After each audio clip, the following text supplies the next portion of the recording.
It is everyone's shoko. Vanhu zvavari kuona zvakuitika munyika yeZimbabwe pamusoro peheadline reshocking rapinda muzora nhasi raonekwa kuti nevakomana avo vanoona zveeconomics dzemunyika yeZimbabwe nevakomana veactuarial science vanobuda vachitaura mashoko ashoka vanhu ava kuona kuti aiwa hapana kwatiri kuenda, nyika yakuchienda kumateru manje. Sanapinda mashoko anobuda nyogwa nekuti bawasubscribe like turn on the bell icon. Newsday vakomana vanopindira vobuditsa headline ramuri kuona rakanzi Zimbabwe sliding back to 2008 chaos. Ndo nyaya yavapo iyi. Vakomana tikona nezuro takaona headline raibuda tiona kuti aiwa mabig shops, maretail shops, mahombe aiwa ari recognize munyika yeZimbabwe anozikanwa kuti aiwa ndiwo anonyasa kufollowa mutemo wegovernment, ndiwo anonyasa kufollowa currency achiti aiwa kana government yenyika yeZimbabwe ikasa addressa this issue that the Zimbabwe good currency we are going to close.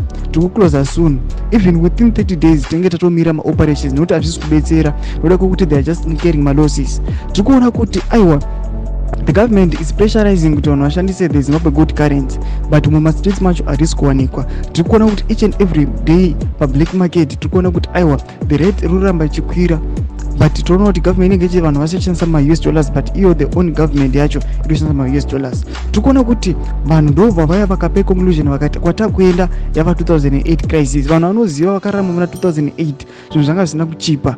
Aiwa vanhu vainyasa kudya nhoko dzezvironda, vanhu vakanyasa kusevheva madhezi wavo, vanyasa kumarangarira, vanyasa kuona kuti aiwa hatingambodi kudzokera kune nguva yakadaro, panofanira kuitwa something. Zvatiri kuona kuti aiwa takuona kuti vatungamiri ve the ruling party vanopinda panguva yakaoma nokuda kwokuti kana vanhu vachinge vajamuka manje, nokuda kwokuti vanhu vanoziva kwavakambobva ende havadi kudzokera kwavakabva. Toona kuti aiwa vanenge vava pahigh alert yekuti citizens they can plan anything against them. Zvatoona kuti aiwa these guys they must address these issues. Vamire corruption yavari kuita kuti nyika yeZimbabwe iende mberi. Chipotitsa mafungiro enyu pinda comment section medu. Musavano subscribe or like and turn on the bell icon.